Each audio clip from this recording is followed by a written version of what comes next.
Yes, my dear friends, welcome back to the channel. Very good afternoon to you guys all out there, wherever you are, on the continent of Africa, in Europe, America, Canada, Australia, or right here in Southeast Asia. Ladies and gentlemen, you are highly welcome. Thank God it's Friday and Friday afternoon.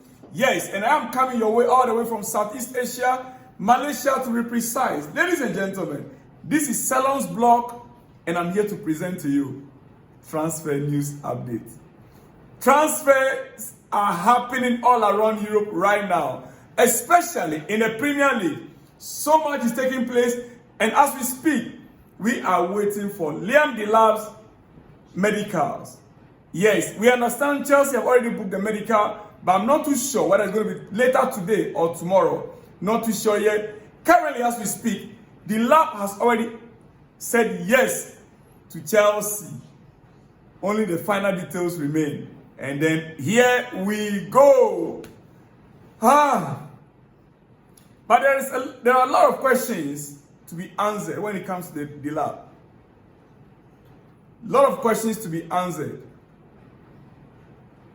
One critical question is, signing Delap right now, does it mean that Chelsea are not going to sign another striker, or they still have in mind to sign another striker? Two things. Signing Delap, is Chelsea still going to look for another striker that is, like a bit ahead of Delap and Jackson, or they are actually not going to do anything at all again? Is it going to be Nico Jackson and Delap for next season, or we are still going to be seeing another striker? Ladies and gentlemen, why am I asking this? On your screen is Delap and Nico Jackson's statistics for this season. You have to judge by yourself and tell me, what's the difference? Slightly ahead of Jackson. Delap is just few margins ahead of Jackson. And if you really want to understand these statistics, you have to know the foundation of both players. Delap is bred in England. Delap was trained in English academy, and he played in English league, English under 21, reserve team of Man City, and he is just a Premier League product. Let me put it that way. Jackson, coming from a different league last season, this current season, it is well known and documented that Jackson has actually improved in every area. If not for the injury of Jackson, these statistics, I believe, would have been different. I am not in any way saying here right now that Jackson is the striker Chelsea need for next season. No. I want Jackson to stay in Chelsea, even if as a backup. Fine, good. Or a left winger, perfectly. He loves to drive the ball forward. What Jackson does in the team, in this current setup, without Jackson, the team doesn't perform. Jackson in the team, though he might not score the goal, but the team performs better with Jackson in it. Oh yes, every statistic shows that. When Jackson was absent for 2 months, the team was not performing. When Jackson returned, the team was, rose to another level. That notwithstanding, we agreed that we needed a striker, top-notch striker. And this is where I am not happy about Delap. That is not to say Delap is a bad striker, but the caliber, the quality that we need to win next season is what we are talking about here. Now, look at these statistics as it is on your screen. Just look at it carefully. Goals scored by both players. Jackson, 10 goals. Right? Liam Delap, 12. Jackson, 10. Liam Delap, 12. Shots, Jackson had more shots. 76 shots by Jackson. Delap, 66 shots. Or 68 shots, yeah. Shooting accuracy.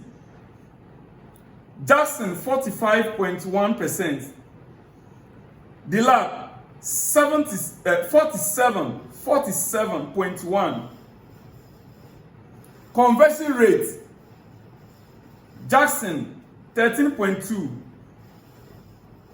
Delap, 17.7. This is the only area where Delap performed better than Jackson. I mean, that you can clearly see the difference there. Big chances missed. Jackson, 19. Delap, 10.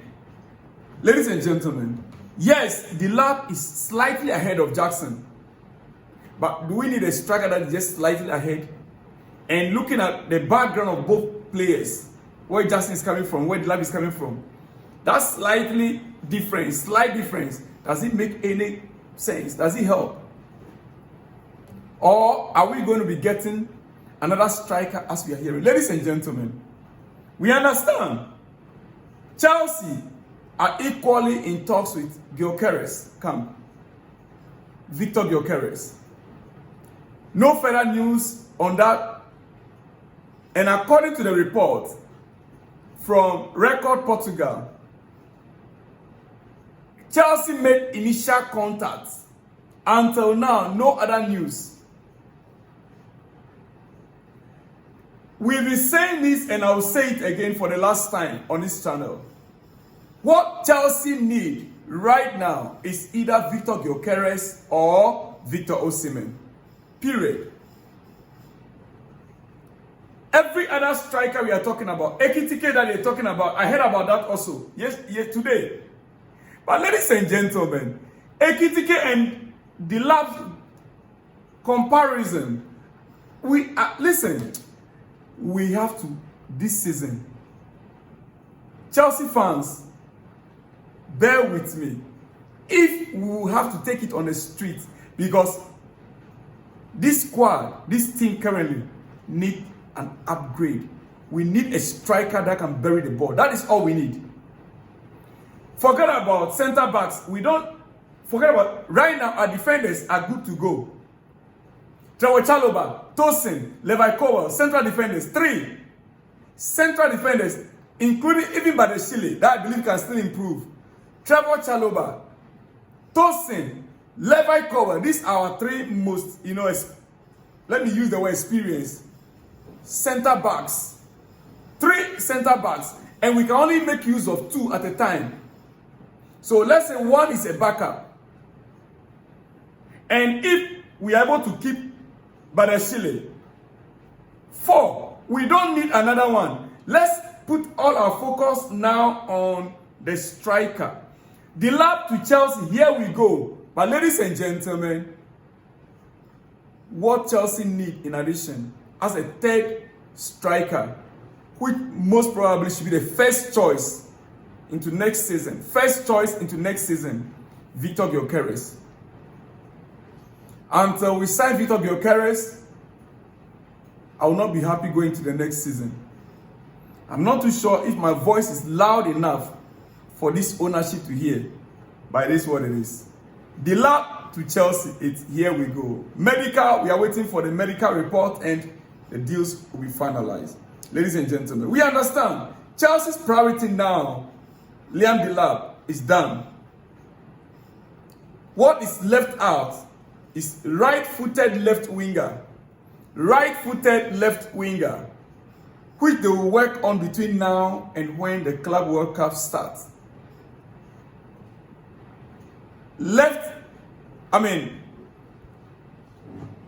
Right-footed left winger. Ladies and gentlemen, here are the 4 chosen ones that Chelsea are working on currently, including Bakola. Yes, I don't know when he also came to the fray, but right now, Gittins is there, Nicolas William is there, Bakola they've joined, and then Garnacho. these four are the left winger, right-footed players that Chelsea are currently working on. If you ask me of my preference, it will be Nico Williams. If not Nico Williams, then I'll go for Gittins. What do you think? It is the transfer market for Chelsea that we are talking about here, ladies and gentlemen. Real Madrid to pay transfer fee around 10 million euros to Liverpool to have Trent Alexander-Arnold at the Club World Cup. Real will also cover his salary for June and July as part of the agreement with Liverpool. You see, Alexander Trent's issue to Real Madrid, it's a bit complicated, but it's workable. Like the news came out, if the player is to stay until July ending, this amount will not be paid. But Real Madrid won a player at the Club World Cup, and therefore they have to pay 10 million euros to Liverpool. Of course, there is no game for Liverpool to play again. Yet, the contract with Trent, it has to end July. And Real Madrid won a player at the Club World Cup, which is going to be starting around 15th, 16th of June. Yeah, just about 2 weeks from now, if I'm not mistaken. So they have to pay 10 million euros to Liverpool. And they will also have to cover the rest of his salary. But hey, Real Madrid has gotten their player, free agent. Here we go. Real will also cover his salary for June and July as part of the agreement with Liverpool. Ladies and gentlemen, in some other news, Jeremy Frimpong deal all signed and sealed with official announcement now imminent. Liverpool have their new right back for 35 million euro. Jeremy Frimpong, the Ghanaian national Dutch international. Ghanaian national Dutch international. Do you get it? Yes. Ghanaian born, but nationalized in a different country. Jeremy Frimpong to Liverpool. Here we go. It is done. It is sealed as we speak. Liverpool. You see, Liverpool, with all the squad they have right now, they are still strengthening the squad with experience. The best around the world. And Chelsea, my goodness. Next season is going to be tough. It's going to be tough. Like I said to you earlier on, I'm about to round up. Chelsea potential left-wing transfers quickly. Not entirely convinced by some of these links, though. I'm not entirely convinced. But the truth is that Gittins is one of my obvious choice. Yes, Gittins is only slightly older than Tyreek George. And not a needle mover. Not worth it for the price that his club, £50 million fee that the club is imposing on him. Another one is Rodrygo.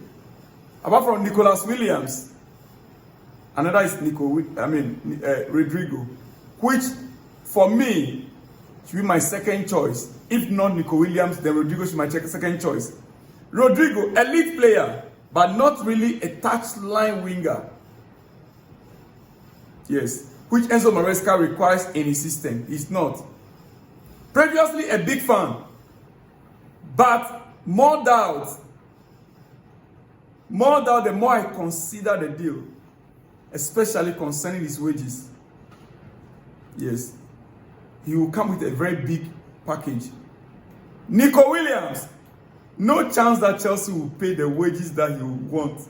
That's just the truth. No indication that he will actually want us either. Though Chelsea's interest is huge. But no indication that the player will actually want Chelsea either. And we ourselves, can we afford to pay? It's another question.